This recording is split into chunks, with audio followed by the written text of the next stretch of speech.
신명기 29장 10절부터 21절 말씀 마음을 집중하시고 함께 읽어봅니다.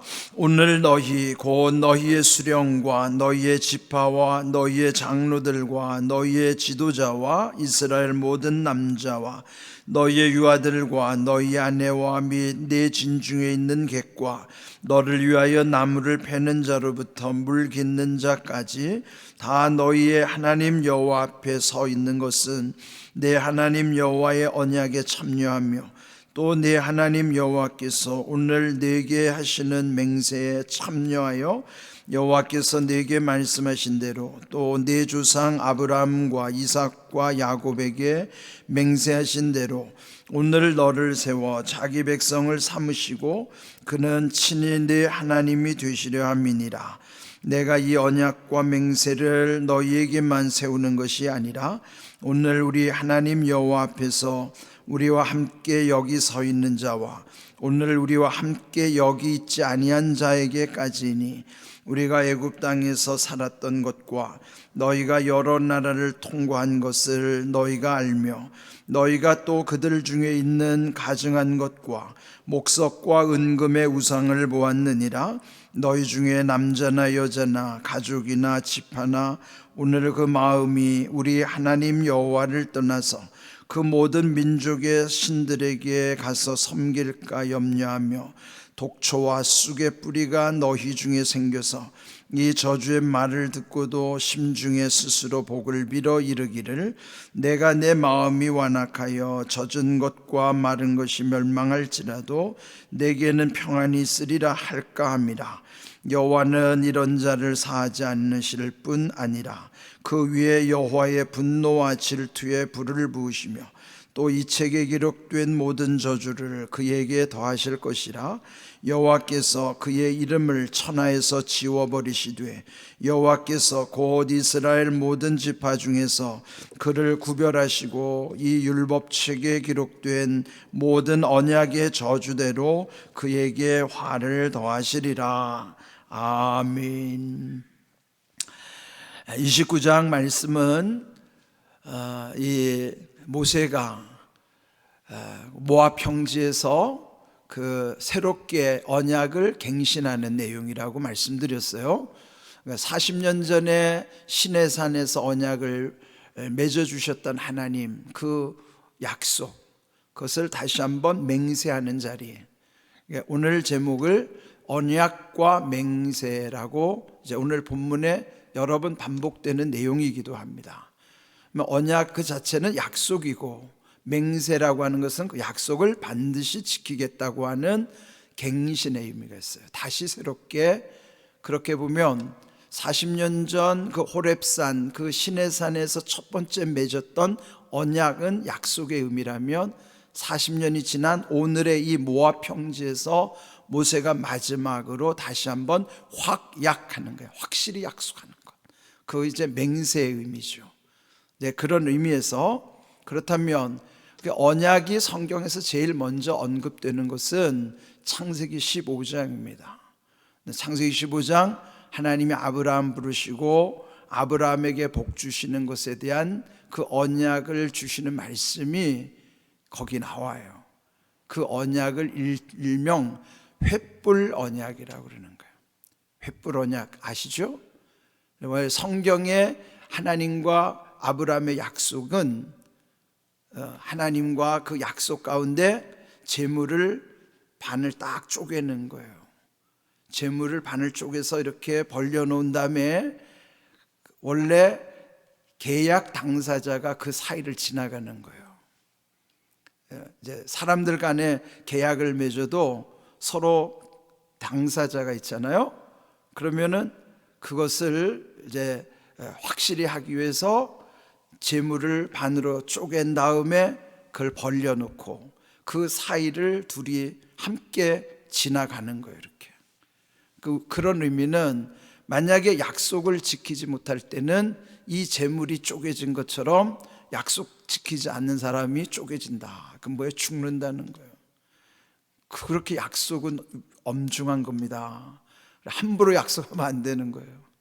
옛날에 약속을 일방적으로 파기할 때 지키지 못하면 그렇게 목숨을 담보해야 된다는 거죠. 그런데 하나님과 아브라함 사이에 계약을 맺고 아브라함으로 하여금 재물을 쪼갠 다음에 거기를 아브라함이 지나간 게 아니에요. 횃불이 지나간 거예요. 그러니까 횃불이 지나갔다는 것은 하나님이 그 약속을 이루시겠다고 그 횃불의 언약으로 아브라함에게 증표를 보여주시는 거예요. 그러나 하나님이 일방적으로 아브라함에게 약속하셨잖아요. 내가 너의 후손을 하늘의 별과 같이 바다의 모래같이 번성하게 할 것이다. 하나님이 약속하신 것을 하나님이 아브라함으로 하여금 재물을 준비하게 한 다음에 거기를 횃불이 휙 지나가면서 하나님이 약속을 하시는 거예요. 그 언약을 다시 출애 40년 전 시내산에서도 이루어졌지만 지금 40년 후에 여기 모압 평지에서 마지막으로 한 번 더 강조하는 내용이란 말이죠. 그 내용을 잘 기억하시면서 한번 내용을 따라와 보세요. 자, 10절 보면 오늘 이랬어요. 성경에서 오늘이라는 12절 또 둘째 줄에도 보면은 오늘, 오늘이 뭐예요? 오늘이라는 날짜는 하나님께서 내게 은혜 주시는, 그래서 우리는 항상 이 오늘을 소홀히 여기면 안 돼요.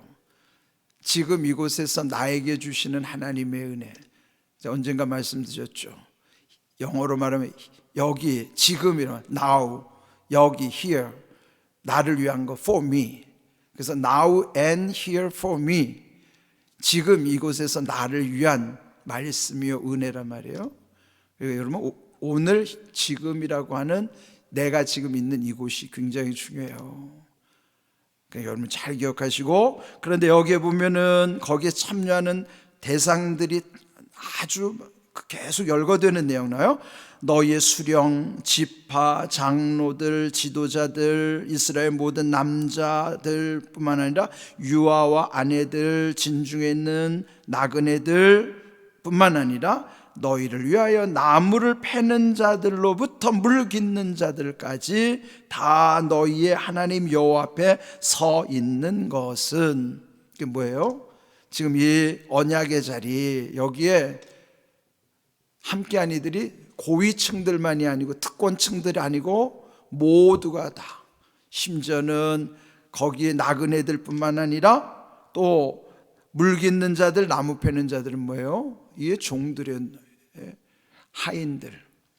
오늘 우리의 표현을 하면 남녀노소 빈부 귀천 지위가 높든지 지위 고하에 상관없이 모두가 다 지금 여기 와 있는 거예요. 이게 무슨 의미겠어요? 하나님의 은혜는 예외가 없다는 거예요. 하나님의 은혜는 참여하는 자가 은혜를 받는 거예요. 세상은 그렇지 않잖아요. 되게 부르는 초청의 대상이 다 정해져 있어요. 아무나 갈 수도 없지만. 그런데 하나님께서 부르시는 대상은 남녀노소 빈부귀천 지위고하가 없어요. 그냥 하나님의 은혜 얼마나 귀해. 다만 그 말씀을 따라 순종하여 나오는 사람에게는 모두에게 은혜가 임하게 하시는 거예요. 그럼 결국 뭐예요? 하나님의 은혜는 누구에게나 열려있지만 아무나 오지 않아요. 이게 문제인 거예요. 누구에게든지는 하나님이 열어주셨지만 아무나는 자기가 선택하는 거라고. 오늘날 하나님의 은혜는 그런 거예요. 하나님의 은혜는 모두에게 다 오픈되어 있어요. 열려 있어요. 그 말씀을 따라 순종하고 나오는 자가 은혜를 힘입어 살아가는 것이지. 그러나 안 나오잖아요. 그러니까 하나님의 은혜는 누구나 받을 수 있지만 아무나 받는 거 아니에요. 구원은 누구나 받을 수 있지만 아무나 받지 못해요. 이게 진리의 역설이란 말이에요. 여기 부르신 가운데 모두가 지금 여기 참여했다 하는 것을 이렇게 구체적으로 설명하는 거예요. 물 깃는 자, 나무 패는 자까지 말이에요. 다 여기 지금 은혜 받는 자리에 와 있어요. 그러면 12절, 그렇게 한 까닭은 내 하나님 여호와의 언약에 참여하며 또 내 하나님 여호와께서 오늘 내게 하시는 맹세에 참여해. 언약과 맹세, 반드시 이루겠다고 하는 그 맹세에 참여하여 또 하나님은 이미 조상적부터 아브라함과 이삭과 야곱에게도 맹세하신 대로 결국 그렇게 하신 까닭은 오늘 너를 세워 자기 백성을 삼으시고 그는 친히 내 하나님이 되시려 함이니라. 왜 은혜를 주시는가? 그 까닭은 하나님께서는 당신의 백성 삼으실 뿐만 아니라 거기 온 이들로 하여금 그들의 하나님 되게 하시기 위함이라는 거예요. 관계를 맺는다는 거죠. 하나님과 우리 사이 이런 관계요. 나의 하나님 되시고 그 나의 하나님이 하나님으로서 우리는 그의 백성 되는 거예요. 그의 백성, 그분이 나를 다스리시고 책임져 주시는 거죠. 여러분, 오늘 이렇게 세계 200개가 넘는 나라 한번 보세요. 다 똑같지 않잖아요. 왜 미국 시민권을 얻으려고 그래요?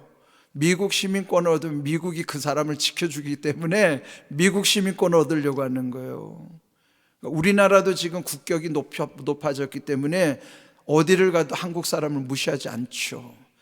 그런데 우리가 100여 년 전에 나라 잃은 백성일 때는 아무도 우리를 지켜주지 않았다고요. 그러니까 우리가 누구 백성 되느냐, 어느 나라 국민이냐가 중요한 것처럼 내가 하나님 백성 된다고는 하나님이 나를 지켜주신다는 거예요. 그런 긍지를 갖고 살아야죠. 그러니까 이 말씀 속에 결국 이 13절 말씀처럼 너희는 내 백성이요 나는 너희의 하나님 되게 하기 위해서 너희에게 은혜 주신다, 그 말씀이에요. 그런데 더 중요한 말씀 14절부터 그 언약과 맹세를 너희에게만이 아니라 15절 오늘 우리 하나님 여호와 앞에서 우리와 함께 여기 있는 자들 뿐만 아니라 오늘 우리와 함께 여기 있지 않는 자들에게까지, 이게 뭐예요? 하나님의 은혜는 그 시대만 아니라 이후의 모든 세대들에게까지도 열려져 있다는 거예요. 거기에 우리가 있는 거예요. 지금 구체적으로 내가 있는 거란 말이에요. 예? 하나님의 은혜는 지금 차별이 없는 거예요. 그 시대뿐만 아니라 지금 그 자리에 있는 사람뿐만 아니고 거기에 있는 사람에게도 차별이 없을 뿐만 아니라 앞으로 오는 다음 세대들까지 여기 있지 않는 자들에게까지도 하나님의 은혜에 응답하는 자들에게는 이렇게 하나님이 은혜가 계속 흘러가게 하신다는 거예요. 얼마나 귀한 일입니까? 그런데 중요한 거는 여기에서 우리에게 경고하시는 말씀이 있어요. 그러나 너희가 그 통과하는 나들, 16절에 보면 애굽에 살았던 때 여러 나라를 통과하면서 항상 보면 시선을 빼앗기는 거예요. 그게 뭘까요? 우상 숭배하는 데 뺏기는 거예요. 너희가 그들 중에 17절 가증한 것과 목석과 은금의 우상을 보았느니라. 그러면서 18절 둘째 줄 보면 그 마음이 우리 하나님 여호와를 떠나서, 이게 문제예요. 그러면 어떻게 될까요? 그 모든 민족의 신들에게 가서 섬길까 염려하여 독초와 쑥의 뿌리가 너희 중에 생겨난다. 독초와 쑥의 뿌리라는 것이 뭐냐면 이걸 한마디로 쓴뿌리라고 그러는 거예요. 쓴뿌리가 어디서부터 오는가요? 우리의 마음이 흔들려서 다른 데다가 시선을 파는 거예요. 그게 뭐 우상숭배. 그러면 다른 여자나 남자에게 팔리면 이게 음란인 것처럼 음란의 영과 우상숭배를 하나님이 동격으로 여기시는 거예요. 마음을 빼앗기는 것. 그러면 그게 어떻게 되는가? 독초와 쓴뿌리. 이 신약에서요 대표적인 쓴뿌리에 대해서 경고하는 말씀이 히브리서 12장 말씀이에요. 한번 볼까요? 히브리서 12장 15절 말씀 함께 읽어봅니다. 너희는 하나님의 은혜에 이르지 못하는 자가 없도록 하고 또 쓴뿌리가 나서 괴롭게 하여 많은 사람이 이로 말미암아 더럽게 되지 않게 하라는 거예요. 여기 쓴뿌리라고 하는 것은 지금 여기 신명기에서 말씀하는 것은 우상숭배, 뭐예요? 영적 시선을 빼앗긴단 말이에요. 그러면 서로 부부간에도 시선을 빼앗기면 음란의 영으로 흘러가는 것처럼, 그러면 그게 쓴뿌리로 우리한테 오는 거예요. 그러니까 다 마음의 상처들을 받고 사는 거예요. 마음의 상처들이 되게 쓴뿌리인데 어디로 오는가 보면은 영적 시선을 빼앗기면 이렇게 되는 거예요. 그래서 결국은 이런 하나님의 은혜를 저버릴 때, 그래서 경고하는 거예요. 하나님 은혜에 이르지 못하는 자가 없도록 해야 되고, 그러면 이 쓴뿌리가 생기는데, 쓴뿌리가 나면 괴롭게 되고 많은 사람에게 더럽혀지는 영향력이 때문에 괴롭게 되고 더럽게 되고 많은 사람에게 영향을 끼치는 것이 우리의 쓴뿌리의 문제예요. 그러니까 왜 자꾸 우리가 남에게 상처를 줘요? 내 안에 쓴뿌리가 아직도 해결되지 않으니까. 쓴뿌리 때문에 나도 상처가 아직 해결이 안 되니까 남에게 상처를 주는 거예요. 상처, 자꾸 내 마음의 문제는 따라가면 내 마음의 쓴뿌리의 문제라고요. 그 쓴뿌리는 조상으로부터 물려받은 쓴뿌리도 있고, 내가 받은 상처에 대한 쓴뿌리도 있고, 이 쓴뿌리가 치유돼야 되는데 심령이 치유되지 않으면 이 쓴뿌리가 계속 도사리고 있다가 나를 괴롭힐 뿐만 아니라 나와 함께하는 사람들에게도 괴롭히는 거예요. 그 집에 그 쓴뿌리가 해결 안 되면 그 아버지의 쓴뿌리가 그 집안에 온통 헤집어 놓는 거예요. 대개 보면 그 집에 아버지의 문제가 많아요. 그러니까 이게 우리가 이 내적 치유라고 하는 거예요. 내적 치유라고 하는 게 쓴뿌리를 없애는 게 내적 치유는. 그게 우리 힘으로 안 되죠. 그리고 이게 뭐예요? 내 안에 궁극적으로는 이 우상숭배 요인들이 다 치유되어야 하는 거란 말이에요. 근데 지금 모세가 경고하는 거예요. 너희가 우상숭배하면 그 쓴뿌리 때문에 결국 망한다. 결국 19절에 보세요. 그럼 쓴뿌리가 생기면 어떻게 되는가 하면, 이런 저주의 말을 들었음에도 심중에 스스로 복을 비는 거예요. 그러면 자기 스스로를 위안하는 거예요. 하나님이 경고했으면 경고의 말씀대로 따라야 되는데 그거 별로 외면하고 스스로 심중에 말하기를, 이게 뭐예요? 자기를 스스로 위안 삼아가지고 자기 암시를 하기를 뭐라는가? 이르기를 내 마음이 완악하여 젖은 것과 마른 것이 멸망할지라도 내게는 평안이 있으리라 할까 함이라 한 거예요. 그냥 스스로 난 평안해, 스스로 위로하는 거예요. 나는 잘 될 거야. 세상은 다 이렇게 자기 암시에 취해 있는 거예요. 최면을 거는 거예요. 문제를 마음에서 해결하지도 않으면서 그냥 무조건 나는 잘 된다고 스스로 암시하는 거예요. 그래 안 됩니다. 바울이 나는 할 수 있다고 한 게 아니에요. 내게 능력 주시는 자 안에서 나는 할 수 있다고 한 거죠. 이게 다른 거예요. 세상 사람들은 내게 능력 주시는 자가 없어요. 그러니까 나는 할 수 있다고 하는 거예요. 나는 잘 된다고 스스로 최면을 거는 거예요. 이게 긍정적 사고방식이에요. 무조건 긍정으로 외치면 된다고. 아니에요. 내 안에 쓴뿌리가 있는데 겉으로만 긍정적인 치 한다고 되는가요? 안 돼요. 문제는 내 안에 쓴뿌리를 먼저 제거해야 된단 말이에요. 그런데 이거 안 되면서 스스로 위안 삼아서 겉으로만 심중에 스스로 복을 비는 거예요. 평안하리라, 잘 될 것이다, 나는 할 수 있다. 안 됩니다. 내게 능력 주시는 자 아니면 안 되는 거예요.